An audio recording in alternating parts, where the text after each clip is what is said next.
Okay. Fantastic. Okay, so right, my name is Ilan. I am a board member and mediator with the Mediation Clinic at University of Strathclyde, and I'm going to be hosting this workshop session.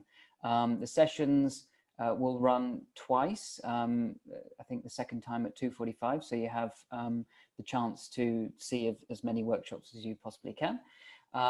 So today we have Ben Waters and Liz Hardie with us, who are going to be leading this and giving their presentations. I will do an introduction of Ben and Liz now. Let me do that. Right. So, before you do that, actually, yeah. I'm sorry to put in. Please. Would you mind enabling me to share my screen? It says the host needs to do that for me. They've disabled my screen sharing facility. Sure, I'm going to make both of you a co-host, and that should give you screen sharing possibilities. If it doesn't, I can maybe share my screen, but I think you should be able to do that now. It's working now. Fantastic. Yeah. Okay, so I'll introduce our speakers today before they give their presentations.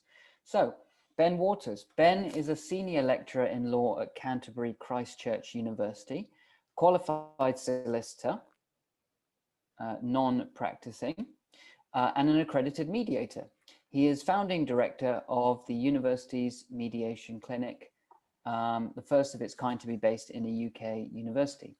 His research-informed teaching approach enabled him to design and implement the innovative dispute resolution pathway on the LLB at Canterbury Christ Church University, for which he teaches aspects of ADR, including mediation. Ben also has an interest in legal education and currently holds the position of Learning Resources Reviews Editor for the Law Teacher, the International Journal of Legal Education. So, and before Liz's presentation later, I will introduce Liz. Or Liz, unless you prefer I do that now, up to you. No, that's fine. Later's fine, Ilan. Okay, great. So Ben, if you're ready, we would love you to take you through your presentation. Great. Okay, thanks, Ilan, for that introduction. It was spot on. It should be because I wrote it.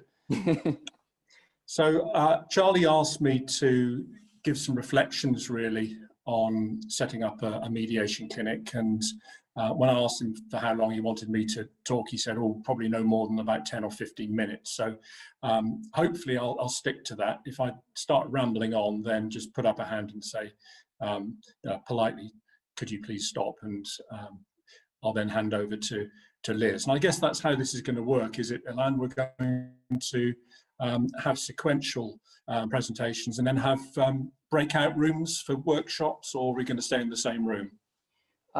So yes, it work like that. We'll have Liz's presentation after yours, and then I think we'll stay in this room and we'll just take questions from the audience after the presentation. Fair enough. Good.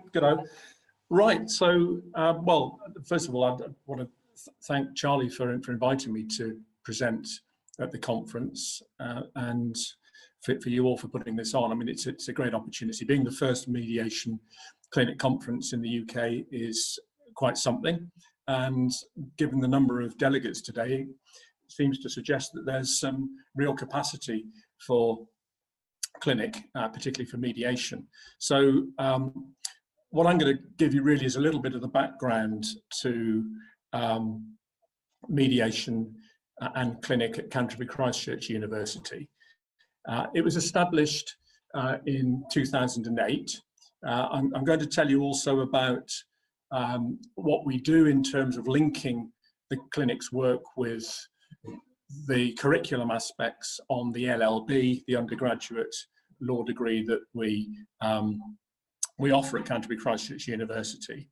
I'll talk a little bit about the research as well that we've been involved in over the years. But I think it's important really to share with you, first of all, the aims of our clinic.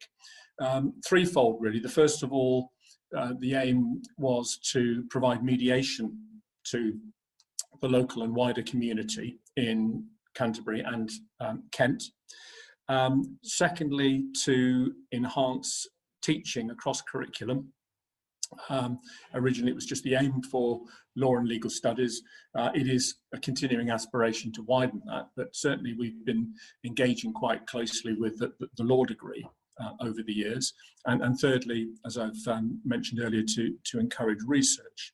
The setting up of the clinic back in 2008 was very much influenced with what was happening nationally in England and Wales.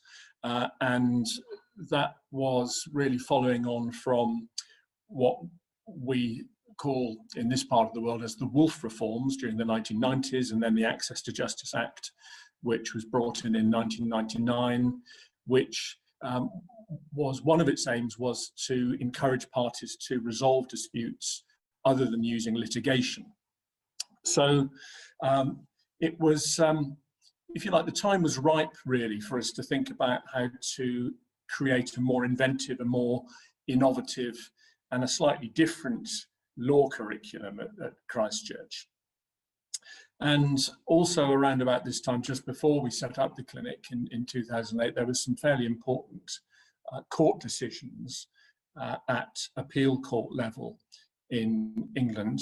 The first of which was Dunnet and Railtrack in 2002, and then following on from that in 2004, the case of Halsey and Milton Keynes NHS Trust, two of which I think are probably the primary decisions that one looks to for any kind of case law that's connected with mediation in England and Wales.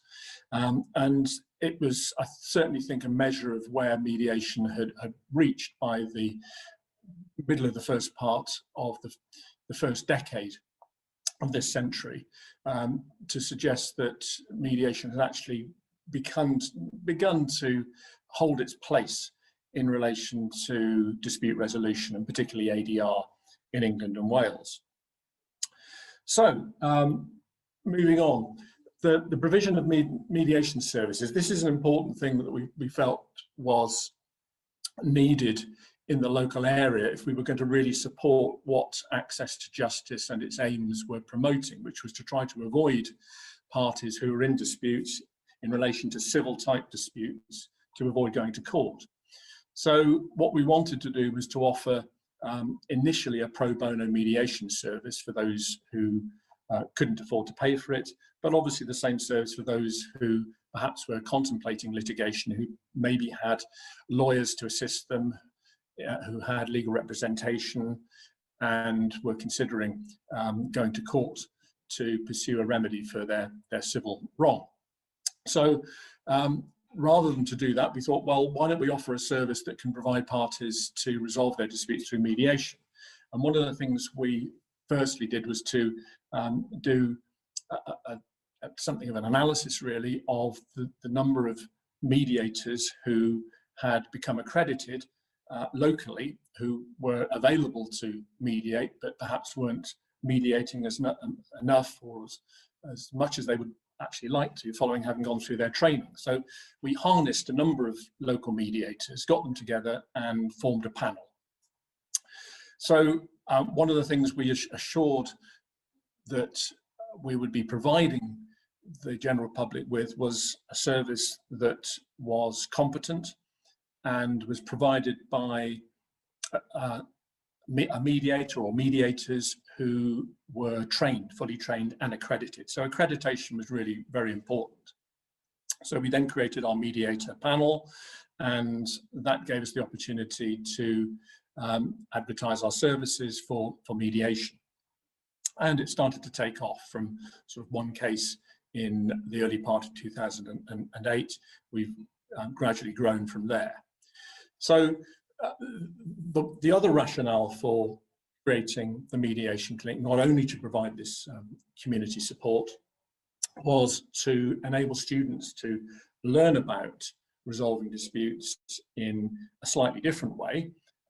And the way that we thought that they ought to be learning about disputes is not just learning the never-ending and endless list of cases and case law that comes out of the higher courts in England and Wales, but to think about alternative dispute resolution, which was as I've already said, gaining quite a lot of momentum by the end of the first decade of this century. So theory meets practice was very much the theme of what we thought we ought to be delivering our students on the LLB. And this was just about the time when we were starting our LLB. So it kind of had something of a very unique flavour to it, our LLB, much more emphasis on dispute resolution, but also the alternative ways to resolve disputes. So we were teaching students, of course, the usual substantive law subjects, contract and tort relating to civil justice, but also alongside that, we were teaching them how to resolve those disputes which were founded in those areas of substantive law, but in a way that perhaps they weren't used to, or certainly didn't know about, which was alternative dispute resolution and particularly mediation. So what we decided to do was to construct a curriculum around, or certainly part of the curriculum, around dispute resolution. And we created a pathway through the LLB which enables students to start by learning an introductory module about IDR, Introduction to Dispute Resolution, and then to move on to theory of dispute resolution. And if they really were interested in those areas of dispute resolution, particularly ADR, to focus on mediation in an optional module called Civil and Commercial Mediation.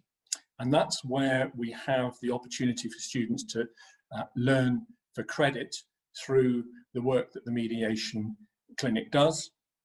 And one of the things that we offer our students through learning experientially and practically, learning the skills and acquiring those skills to become student mediators, is to provide them with a certificate of mediation competence when they are assessed and reach the sufficiently high standard of competence in with their mediation skills.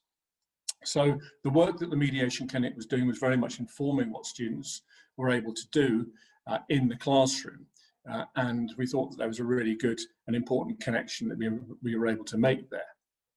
So in terms of student opportunities, on the LLB, if you are a law student doing a straight law degree, then you have the opportunity to learn ADR, and also to, if you want to, take the civil and commercial mediation module. But alongside that, once you become competent as a student mediator, and that is through credit, through assessment towards the credits for the LLB, you can become a peer mediator, and you can, if the opportunity arises, to have real-time mediation experience, to act as a co-mediator with more qualified and more accredited and experienced mediators, and also where the opportunity arises to simply be an observer or note taker during the course of a mediation with the parties' agreement and consent.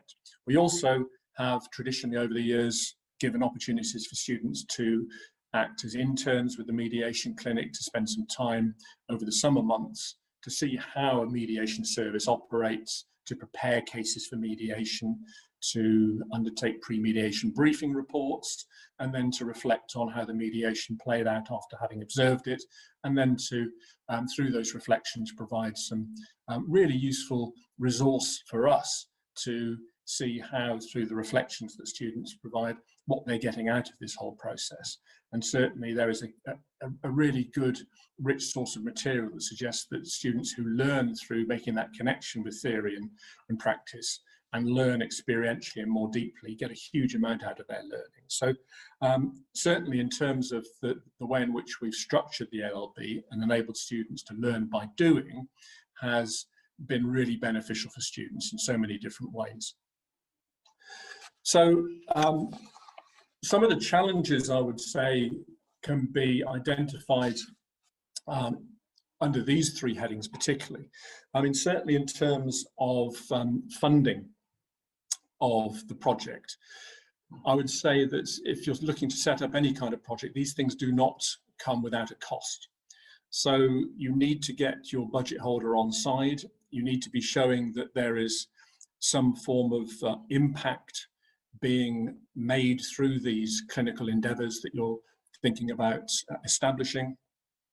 And that would mean really showing that students are actually getting something out of this, But also, if you have a research and knowledge exchange aspect to it, then the community is getting something out of this as well, because the costs of setting up a project like this are going to be outweighing any of the other financial benefits that might be secured through such a project like this. And we do make some money out of it.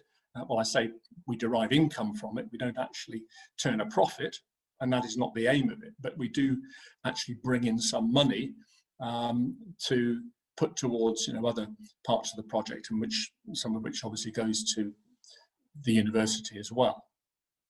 We needed to gain support not only from the university but also from the community as well. So the people that we were approaching to provide their mediation services, and the only way often we could do that was to pay them. And so we have a charging structure for those mediations that we do provide, not on a pro bono basis. And that also has enabled us, I think, to have some kind of provenance with the work that we do, certainly in the legal services community. They want to trust the service that they're going to be using for the mediations that we are doing for lawyers and local law firms, and therefore paying for those services, I think, is something that we can justify. And certainly the kinds of mediators that we have, those that perhaps come from a legal background, some former judges, practicing lawyers who, in another part of their practice do mediation, I think sometimes are those that certainly members of the legal services community tend to trust more so than others for whatever reason, but it's a reality. And so that's one reason why I think we can justify the charging to a certain extent. Sustainability also is something important for any project like this going forward. We need to have support in terms of administration. Those that operate the project have to give their time to the project. That is a cost to the university, and as long as we're justifying that cost, the project is going to sustain.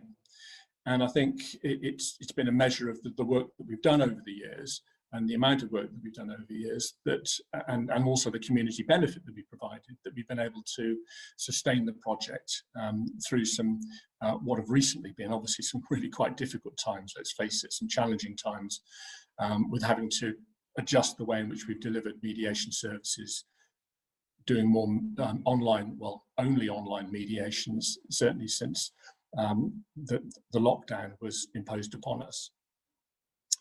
So I think there are some real challenges with what we've had to deliver by way of a clinical project.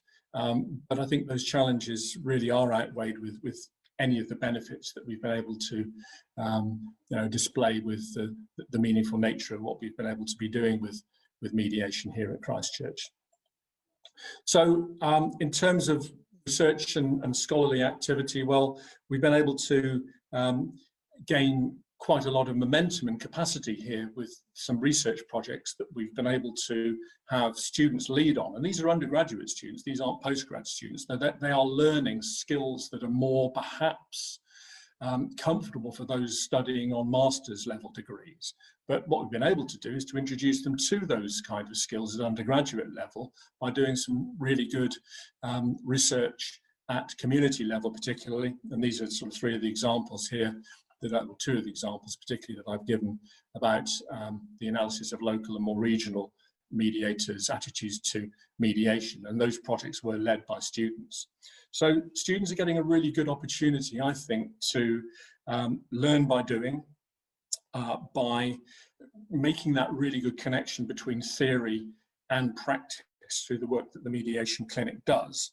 And I think that, not only sort of the observational aspects and the real-time mediation has been useful to students in gaining confidence in obviously mediation as a practice, but also in their lives generally, but also through the simulations that they do in preparation for their assessments. And this year, certainly the assessment aspect of the module that I teach, civil and commercial mediation, as an elective module, was a bit of a challenge for us because we were forced to assess these students online. So this was something we'd never done before. And so in order for the students to gain their credit, and the practical aspect of this particular module forms 50% of the overall assessment, we had to assess online and work out a way that we were going to be able to do that. So it's with a similar platform to Zoom, something called Collaborate, through a platform called Blackboard, we were able to assess our students effectively, and they were able to really quite well display their skills that, okay, they had learnt in the classroom and through their simulation activities, but online display them equally as well. So that, I think that was something that, if anything, has come out of the different way that we've been having to operate through lockdown, was quite encouraging for us, I have to say. So generally speaking, it's been, I think, a great worthwhile project. It's one that has had its ups and downs, I have to say. It does rely on us having to provide the opportunities for students, so getting the mediation work in through the door. That, again, has been something of a challenge. And it's an ongoing challenge, getting sufficient work and convincing people that mediation is a good way to resolve disputes. But overall, I would say that if anybody's thinking about starting up a clinical project like this, it is worthwhile, and students really do get a huge amount of benefit and enjoy learning about things connected with the law that perhaps haven't been mainstream in the past, in a slightly different way. So gaining some really good graduate type skills, if you like, which they can gain some credit from in order to gain their degree. So if anybody wants to talk to me further, I think we'll have the opportunity to do that in this session later on, about how we go about perhaps thinking about operating a clinic and setting one up. Then I think this session is a real good opportunity for us to kick a few ideas around. So thank you for listening. Thanks, Ben. That's brilliant. Really interesting presentation. So yes, thank you for that. And I think we'll move on to Liz's presentation now. Maybe Ben, if you could stop sharing your screen. Okay. You get ready, and then I will introduce Liz Hardie to the group. So Liz is lecturer and teaching director of the Open University Law School, where she has worked as part of the Open Justice Centre for 4 years, supporting law students to carry out pro bono projects, both as part of their law degrees and on an extracurricular basis. Liz led the introduction of and manages the Open Justice Online Mediation Clinic, which started in 2018 and is in its 3rd year of operation.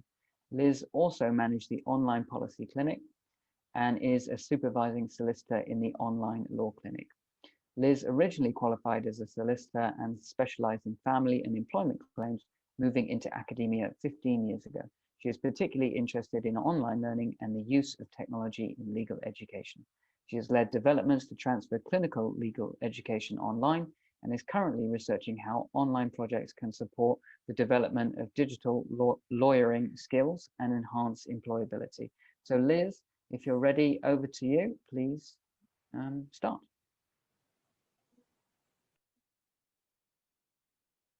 Liz, you're on mute. Yes, I just realised that. Okay, let me share my screen again. Can you hear me okay now? Yes, it's great. Lovely, thank you.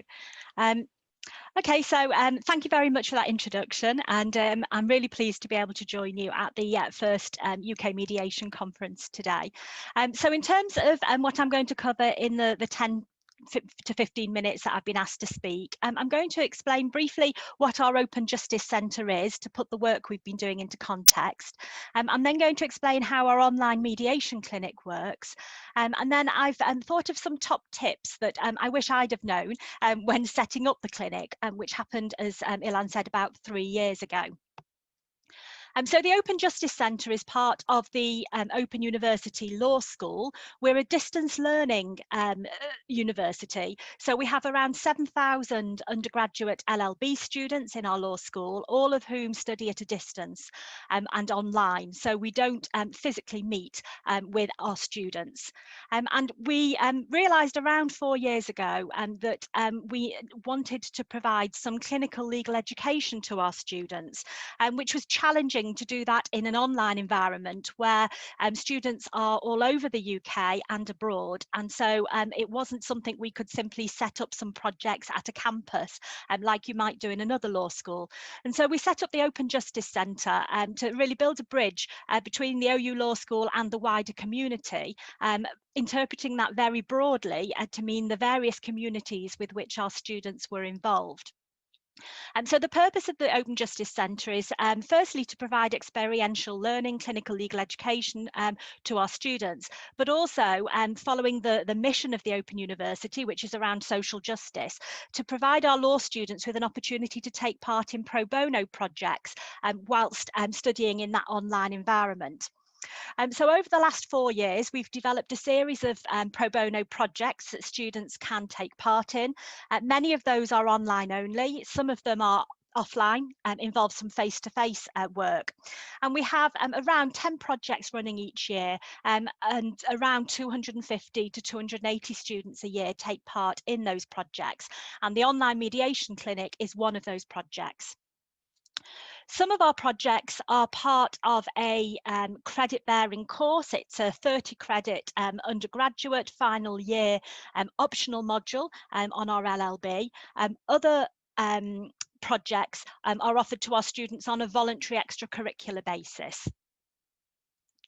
And so the online mediation clinic was introduced in 2018-2019. So we've just in our 3rd academic year of the project. And it was introduced as one of the 5 or 6 projects that is part of this final year undergraduate credit bearing course. And so the aim of the project, which is entirely online, is to train our students in online mediation skills. We focus solely on online mediation skills rather than face-to-face mediation skills. And over the last 3 years, we've had 83 students come through our project. The first 2 years, which were pilots, we had around 15 and 16 students on the in the clinic. And this academic year, we've got 52 students currently in our clinic. And so the clinic is run by 2 trained mediators, one a family law mediator, one a judicial mediator in employment law. And it's the training that our students receive. I'll explain in a little bit more detail, but it's generic training. So they don't become accredited with any mediation organisation as a result of doing the training. So the training that they receive primarily is focused on mediation skills. They learn about the different mediation models that exist in different areas.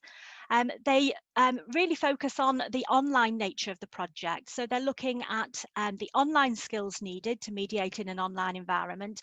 And as part of that, we do look at the difference between online and face-to-face mediation skills. The project is online because our students are all over the UK and abroad.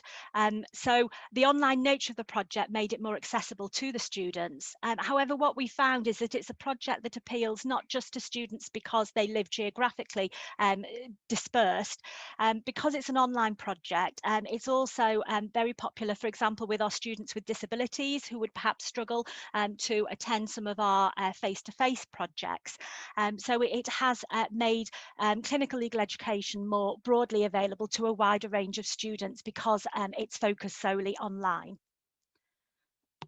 So because it's part of this undergraduate credit-bearing course, the students will start the project in November, around mid-November, and they undertake training through to the end of February. And that training we provide is very structured for them. Some of it is individual, so there will be readings and activities they need to carry out individually that we provide to them. They're all placed in small groups. This year they're in small groups of 4, and so as part of their training, they have to get together regularly with their small group every week. Some of the work they do in small group is practical, so they will be asked to practice, for example, some of the mediation skills that they've been taught by undertaking some role plays together. Some of it is written, so as a group, as they go through the mediation training, they have to produce things like client information leaflets, like mediation summaries, those sorts of things, which receive feedback from our mediators. And each group will produce one piece of written work when it's required, together as a group. And throughout the training period, there are 4 formal online training sessions run by the mediators that occur roughly once a month, and that they attend to consolidate what they've been learning in the previous month and to start the training for the next month. So there's a very structured training which all takes place online. And then when we reach the end of the project in March, they undertake 2 mediation sessions. And these are both simulated. We are not providing live client mediations. So first of all, they will have the practice session, which is based on a real life mediation. But in the practice session, they co-mediate in pairs together by themselves, and their fellow students play the client roles, and they alternate between mediating, and then they play the client roles for the other pair in their group of 4.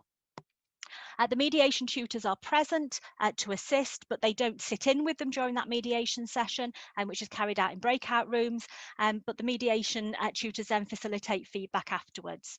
And once they've had that practice session, they will then conclude by doing a final session, again based on a real life scenario, but we have actors coming in to play the client roles in that final session. And again, they're co-mediating that final session, and we facilitate some feedback from the clients, the actors playing the client role afterwards for them. So that's how our online mediation project works. Charlie asked me to reflect on kind of setting up the project, and so I have come up with some top tips for people who might be thinking of setting up a mediation project in the future. So firstly, we had to think very carefully about the scope of the project and what exactly we were aiming to achieve, and that will determine really by the structure and the method.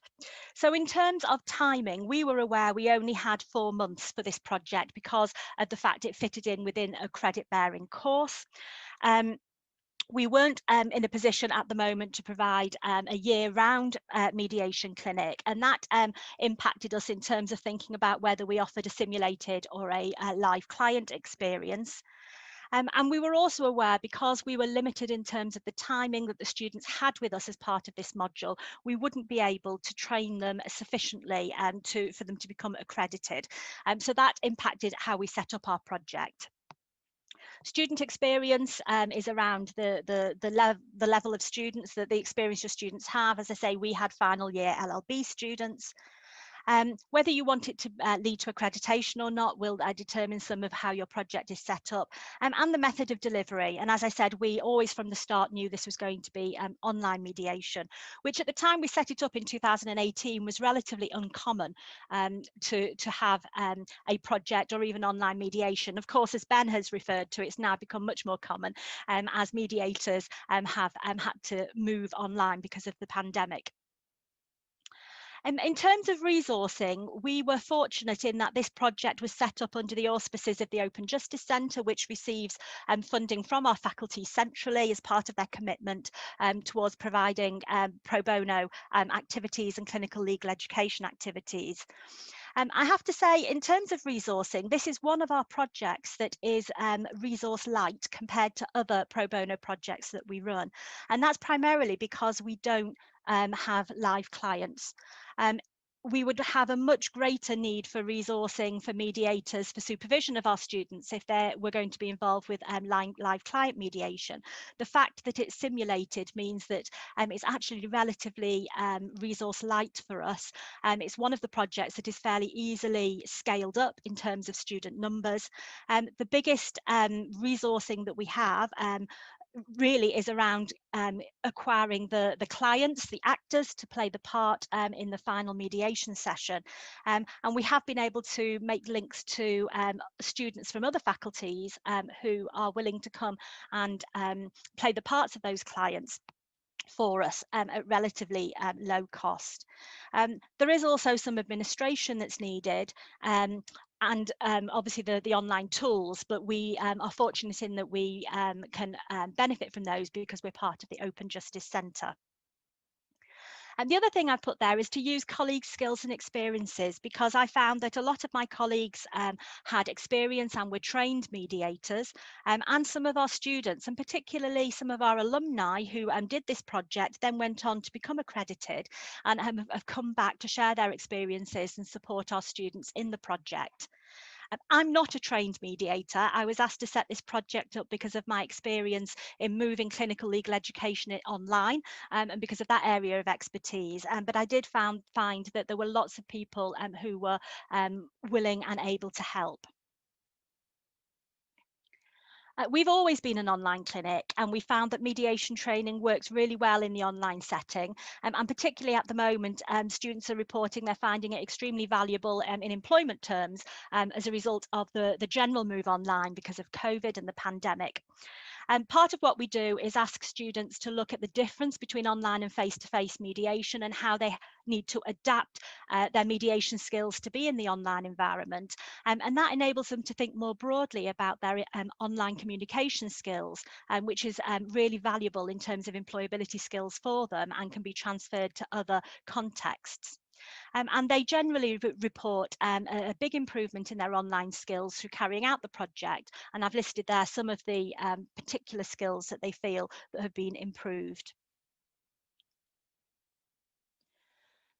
And the way in which our project is set up, it's part of this wider Open Justice Centre and this undergraduate module.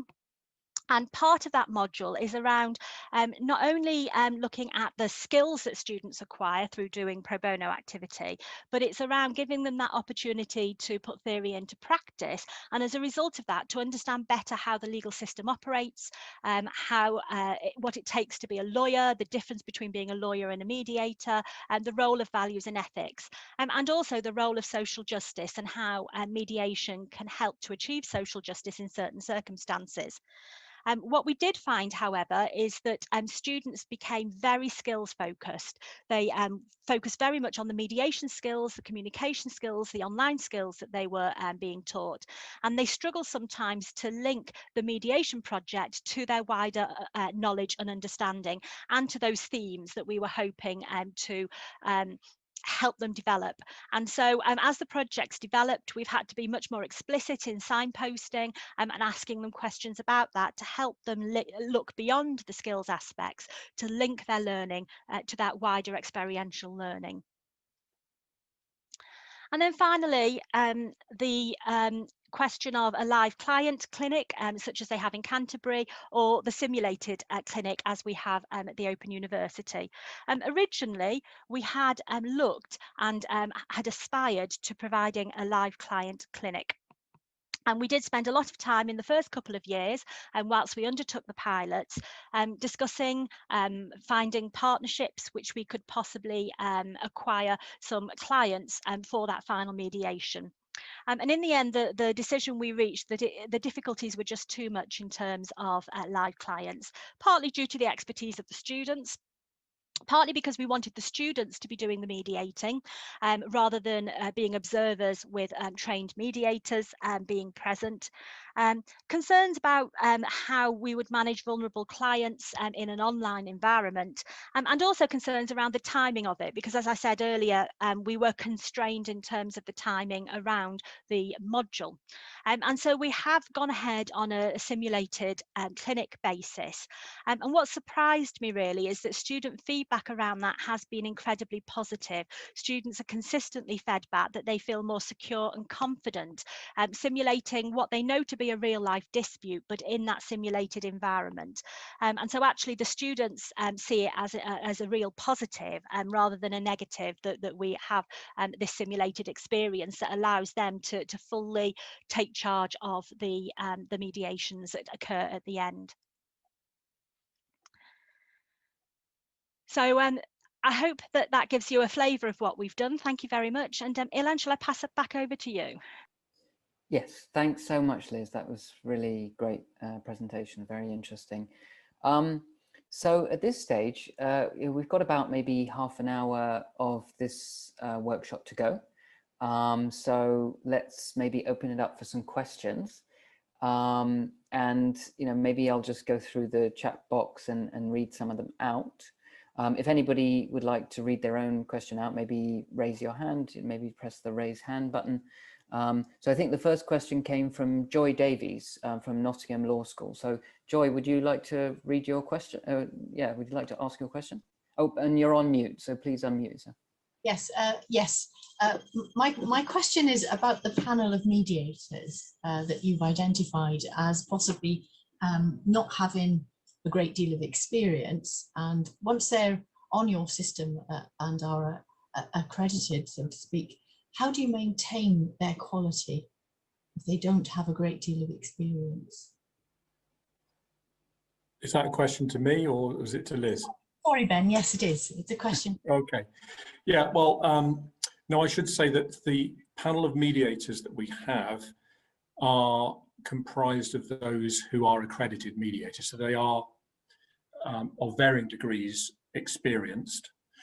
The way in which we assure ongoing competence and maintain standards is actually through the Civil Mediation Council, who we are registered as a service provider. Each year we have to do an audit return to them to show that our mediators have gained CPD. So for instance, done so many mediations, or for instance, for those of us who are members of faculty staff as mediators, have delivered teaching in relation to mediation, for instance, that is sufficient to maintain their continuing accreditation competence. So does that help answer your question? The other thing I should say is that we are operating, and have done since we started the project, a co-mediation model. And this is something that Charlie was touching on, I think, in his talk earlier. And that is really a great way to enable mediators to reflect on their performance during mediation and to share those experiences, to perhaps discuss the things that didn't go so well as perhaps they could have done, and to maybe think about how that could be done better next time. Those kind of reflections can be part of the discussions that can be gone through after the mediation takes place. I mean, the other reason for having a co-mediation system is that we bring on the less experienced mediators to gain competence through co-mediation, in the same way that Charlie does with his. You know, the more live and real-time mediation that you do as a less experienced mediator, it gives you more of the competence to take more of a lead role when you've actually had that real-time experience. So it's very similar to how Charlie operates in the clinic at Strathclyde in that way. Thanks, Ben. I'd actually just like to follow up on that, because you said that the mediators are all accredited, and then I heard you mention the Civil Mediation Council. Does that mean that your mediators must be accredited with the Civil Mediation Council, or can they be accredited in different ways?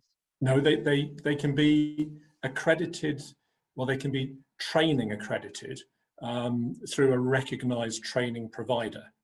And it's up to us to decide whether or not that particular training provider has the required provenance, if you like. So yes, we choose mediators who have gone through some recognised training. It is then for us as the mediation service provider to satisfy the Civil Mediation Council, and for the family mediation that we've done in the past to satisfy the FNC, that our mediators continue to keep their mediation flying hours, relevant and up to scratch, to assure that we are satisfying the sector requirements. Really, remember, mediation isn't regulated in any way. The only organisations that provide any form of anything approaching regulation in civil mediation in England and Wales is the Civil Mediation Council. For the family mediation world, it's the FMC through the various other subdivisions or other organisations that fall under the umbrella organisation of the FMC. Okay, fantastic. Thank you very much. The next question in the chat box is from Rebecca Samaras. Rebecca, would you like to ask your question? If so, please unmute. Hello there, Ben. Yeah. Nice to see you.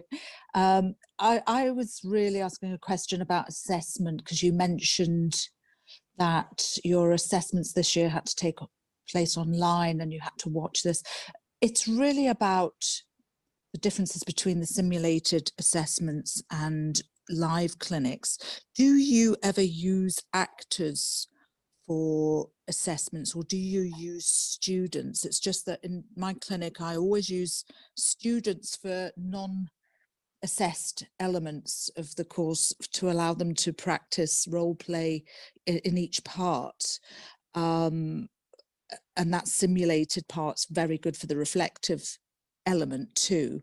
But for my courses, on my clinical courses, I always have actors playing the part of parties, purely because it's accredited by our Law Society of Scotland. Sorry, I didn't explain I was from University of Edinburgh. Yeah, it's a very good question, Rebecca. I have in the past used only students. However, I have used performing arts students in the past. Excellent idea. Yeah, I no longer use them because of various issues with them actually on occasions not turning up to the assessment, and therefore you don't have a party. So I see. So you're dealing with students here, so you've got to understand that sometimes students actually like to lie in bed on a Wednesday morning, and not get up at 9 o'clock for the mediation assessment that they've pledged to be part of. So there's a danger there, clearly. So what I do now, actually, and I've never used the real life actor in my role plays, but what I do is I use students who have been part of this module in the past. This is a year 2 elective module that we're talking about here. So it's slap bang in the middle of the students' undergraduate law degree. So when these students move on from that module, they become year 3 students, and when they're year 3 students, I call upon them to come back to do the same thing that their compatriots did the previous year. So there's an ongoing sort of sustainability thing going on there with these students. They know how important it is for these students to be supporting their fellow students in their assessments, and it works really well, actually. It even works well online.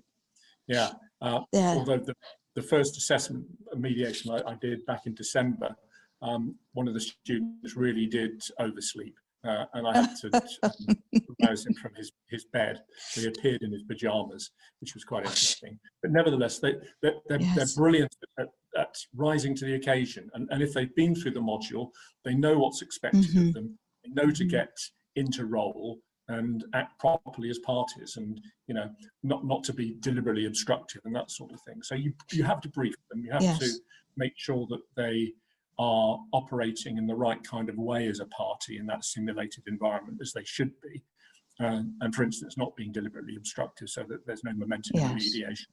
That's great. But in fact, I am interested about the real life performing arts people, from the acting community. When I was over in Philadelphia at the University of Pennsylvania, I spent some time there in the mediation clinic, and they assessed using real life actors and they were absolutely fantastic. I have to say, it was just like students being in the moment, you know, of a proper real life mediation. You really honestly couldn't tell the difference. So yeah, it's a great thing if you can do it, if you've got access to them and they'll do it for free, then brilliant. Yes. Yeah. Could almost do an interdisciplinary. Well, Yeah. I was about to add, actually, the other place we've got actors for our simulated mediations is as well as our drama students, is quite often some other students in other disciplines that have something to do with mediation, and the faculty will quite enjoy them playing the parts of the client to give them the experience of mediation. So social work students, for example, psychology students, you know, those types of students where mediation is touched upon in their studies. Often you'll find that the other schools or faculties are quite interested in partnering to provide their students with that opportunity to play the clients, to kind of experience that in the simulated environment. So that can be quite a useful place to look if you're wanting clients, actors. Yes, yes. Fantastic. I think that's a great idea. No, thanks for that. Thanks for that. Thanks, Rebecca.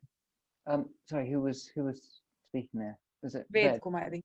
Yes, Ved. Would you like to make a comment? Yeah, and I just had a query about this actor and student, because they have been in our we teach course of ADR to our LLB students, the course for us for a large number of students. And what I found is that when students play the role, after and we do it at both the levels, both when it is practice session as well as when it's an exam.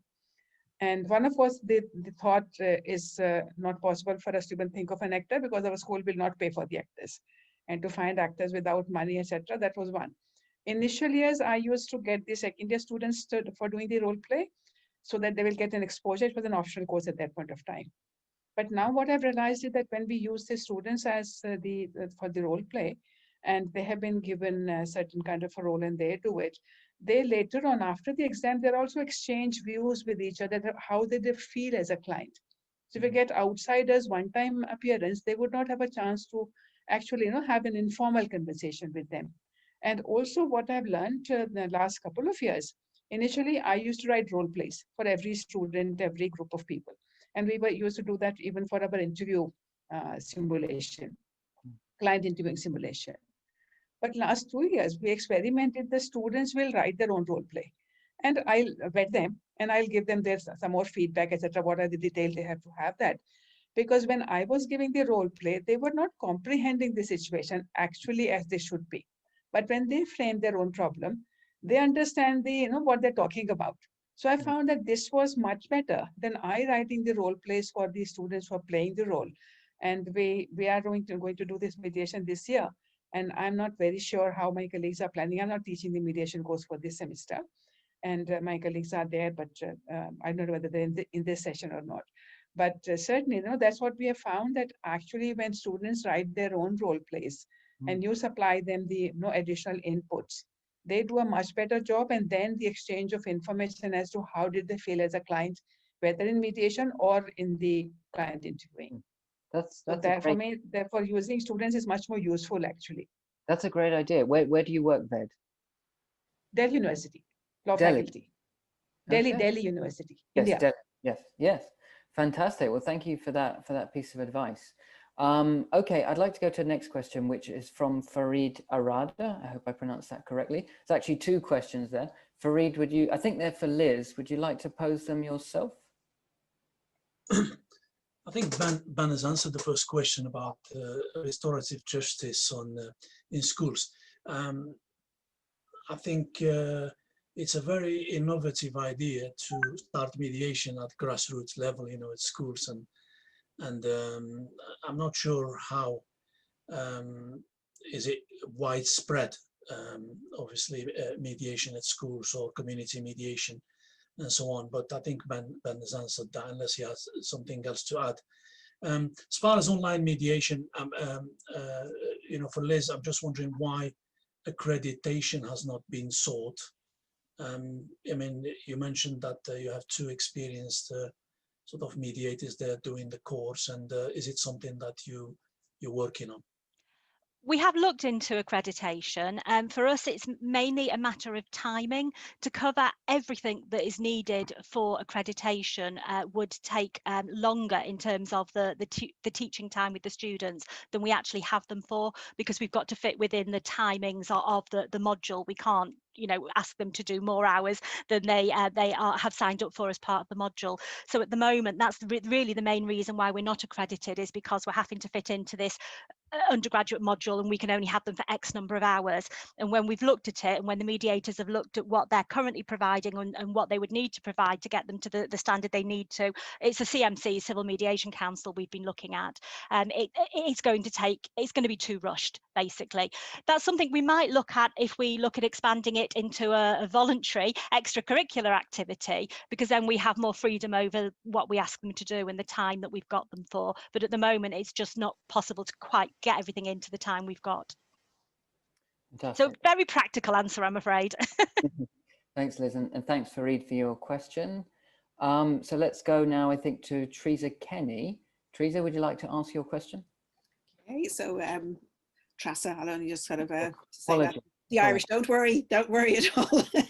I'm called many things, so don't worry at all. But the no, I think it was probably pretty much Fareed's. I would just have that curiosity, because I know that now, and I'm really fascinated by the use of this in undergraduate, because I would certainly myself in my teaching use and have been doing it online for both negotiation and for dispute resolution and mediation as part of that at undergraduate level, but more as an experience and reflection exercise, and then a postgraduate level,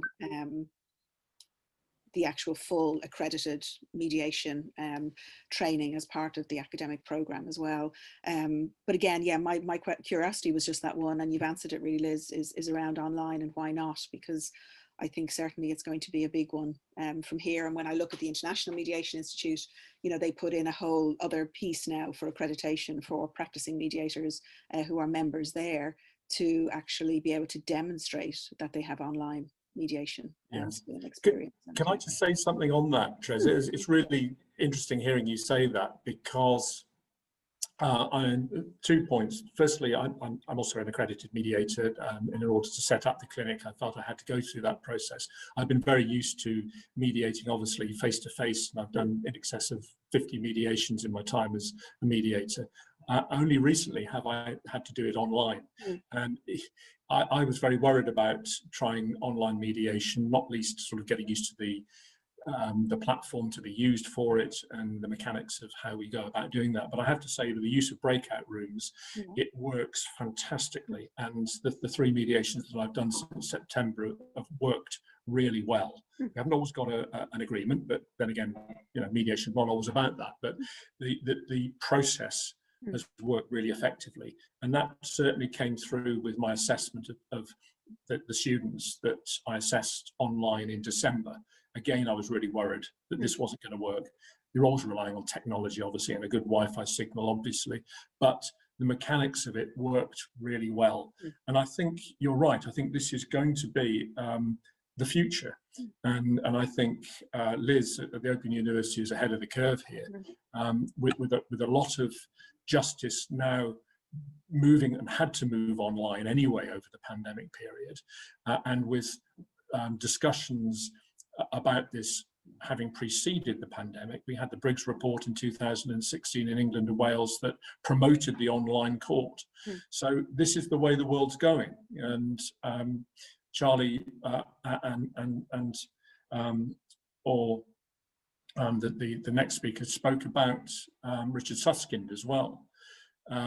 He has been promoting online legal services for, as Charlie rightly said, 40 odd years. This is going to continue. And mediation is already starting to gain some momentum in the online world as well. So I think this is the future. And I think you're right. We've Yeah, got I'm to just, start I'm to really learn how curious, to and do it. I think, Liz, you're absolutely right, Ben. I think, you know, what Liz is doing is so interesting, and, you know, from, you know, I have a voluntary role, which is I'm Director of Accreditation for the Mediators Institute of Ireland, and again, you know, we've had this whole piece of, do we move to online assessment, because how do we stand over in person the capacity to deal with the realities in a room, so, you know, so that's an ongoing conversation at the moment, but certainly I think to be able to accredit people for their ability to work. And I'll be able to tell you, Ben, I'm working with 20 people over the next few weeks, and it's all going to be online because we can't do anything else, and that's going to be fun. Yeah. Yes. That'll test my skills, won't it? You know, so Yeah, it will. Yeah, yeah, but it works. I think you're right. It does work, and we shouldn't be scared of it. We should try it and see if it does work. There are always going to be challenges like this, and I think we've got to face these challenges. Absolutely, absolutely, and I think it's brilliant about both the opportunity to hear what you've been doing yourself, Ben, but I think also Liz's work, which really innovative. So thank you. Yeah, I think the other thing I wanted to say here, and I'm sorry to hog the screen, but about reflection, and it was, and it's interesting to hear that most of the speakers this morning have talked about reflection and the importance of being able to reflect on practice. And I think that's something that ought to be built into, and should always be built into clinical practice. But it's really useful in mediation to be able to reflect, and also to, if possible, build that into assessment as well. If you start to build reflection into assessment, then you immediately engage the students anyway, because they want to do well in it. But it teaches them how to think about what their, and in the case of mediation, how their practical skills are being used, how effective they are, what they've learned from the use of those skills, and how they might then use them in the future. And I think that's important. We shouldn't just think about the practice or the training or the study of mediation in a vacuum here. Because these students are learning some really worthwhile real life skills, they should think about not only how they've used them, but how they're going to use them in the future as well. That also helps the buy-in to convince others to support projects like this, those that are, you know, going to be sort of funding these projects, by saying to them, well, what's the impact here? Well, it's an impact in so many different ways, isn't it? You've got the employability aspect of it. If students are gaining some really good real life, meaningful skills that they can use not only in the workplace, but in their own lives as well, there is some really good impact there. They can use that by going forward to work as community mediators, for instance, which is, you know, again, an area which I would always encourage my students to think about going into once they gain competence on the course that I offer. So yeah, it's reflective practice, I think, is really important, and should be built into any module that you're thinking about delivering and constructing in association with mediation. Yeah, no, I'd agree. And the last thing I say, and if anybody, if they want to get in touch or just download from the MII website, but we've done a lot of work over the years on an assessment competence framework for mediators, but also that self-reflective piece you're referring to, Ben. And I know the CMC I've been talking to one of my colleagues about that as well, that, you know, that's so important, because you're not only assessed by assessors, but you have to write up a self-assessment viewing yourself, and then you have to reflect, and the assessor looks at both of those, because again, part of it has to be, do you see what you're doing? And if you see what you're doing, then you're far more self-aware. And also connected to that is feedback. And you were talking about how, or somebody was talking about how the role players feel, and getting feedback from the role players as to how they felt in that simulated environment. Again, reflective practice there, getting them to reflect on their emotions. Also, all good stuff, and all that can be connected to assessment as well in the university accreditation, you know, competence environment, certainly. Thanks, Ben. Okay, I'd like to move on now, because I think we're rapidly running out of time. So I think the next person is Kate. So Kate, I see you have two questions. Maybe you might have to choose one of them. Well, one is for the first speaker, the other is for the second one. Okay. So I think the first one has not been answered. So if I may. Sure. Well, first of all, thank you very much. This is an honor for me to participate in this conference. My name is Kate. forget the difficulties with my first name and last name and pronouncing them. I come from the Republic of Georgia. So my question is to Ben.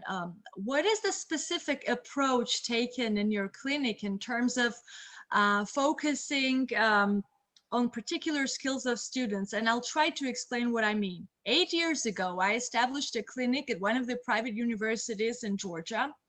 And the initial challenge which I faced was to think about, was I preparing future lawyers and attorneys in mediation or mediators? Because in our country, mediator can be anyone else. I mean, legal education is not a prerequisite for that, which means that law schools cannot be seen as a mandatory sources of training mediators, whereas law schools are obliged to train students as future participants of mediator process. So, and that question is still ongoing here, and we're still facing some challenges, because I think it's really hard to try to achieve both goals in the same clinic, as well as the approaches and skills largely differ from one another. Because for me, being a mediator is more a creative, authentic purpose, and it involves a lot of self-awareness and things like that. Whereas when you're working with lawyers in mediation, you are trying to shift the traditional focus of win-lose towards the win-win perspective. So please, would you be so kind to comment on that? Yes, it's a very good and detailed question. And it's one that, whilst you were asking it, my mind was going, wow, yeah. So what I would say about that, two parts of the question. Why are we training these, well, use the word training. Why are we educating these students to acquire these skills? Is it so that they can use them in the future as mediators, or is it when they go into employment, they then have an awareness of these skills and are able to convince others that mediation is the process that should be used to resolve disputes? Well, I think it's both. What we aren't doing enough of, I don't think, well, and I wouldn't take responsibility for this myself, but I think it's something that maybe those that are operating certainly in the legal services community ought to take responsibility for. Why aren't students then, when they leave university, using those skills more? I think partly it's because traditionally lawyers have always defaulted towards litigation, and let's face it, I think they still do, but there is much more of an emphasis now on requiring lawyers to advise their clients to use different processes. So the availability of positions for student mediators, I think, aren't plentiful. And this is why I'm saying to my former students, or students who are leaving the university and thinking about using and continuing their skills after graduation, to maybe think about the community mediation environment as an opportunity. It doesn't cost anything really to train through community mediation. If anything, it's very cheap, and they can continue to use the valuable skills that they've acquired to gain some additional skills to use in a different setting.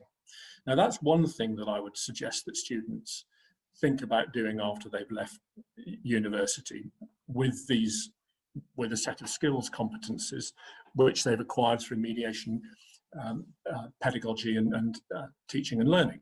The other thing is, when they go into and want to become lawyers, they are much more in tune with the real world, as is now required of them to think about in terms of how disputes are resolved.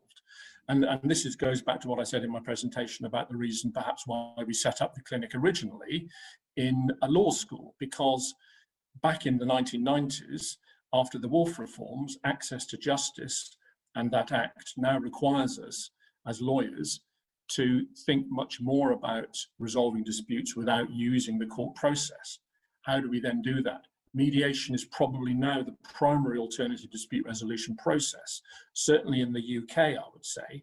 And I don't dismiss arbitration, because that's something of a hybrid process anyway. But if you're looking at a pure alternative dispute resolution process, other than negotiation, mediation is the primary process. So when you're educating these students to understand the importance of ADR, and particularly mediation, you're giving them process awareness about a whole continuum of dispute resolution processes, but focusing on one, which is now much more mainstream than it ever used to be.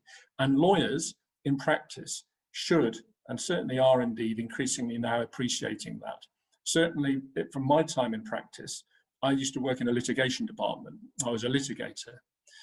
We now have dispute resolution departments in bigger law firms, or indeed in high street law firms. They're not just litigation departments. So training the future solicitors and barristers of tomorrow places upon us, I think, a responsibility to educate our students about what's happening in the real world. Those that are going into, for instance, magic circle firms in the city will now understand that a lot of work that litigators do is not pure litigation, but is actually choosing the right process for their clients and referring them on to mediation. And okay, some of those mediations do cost a bit of money because you've got barristers wearing their mediator hats acting as mediators. But sorry, this is a long-winded way of saying it's about, I think this part of the answer to the question is about much more mediation awareness than anything. Thanks a lot, Ben. And thanks for the question, Kate. That was great. So now I have to wrap this up.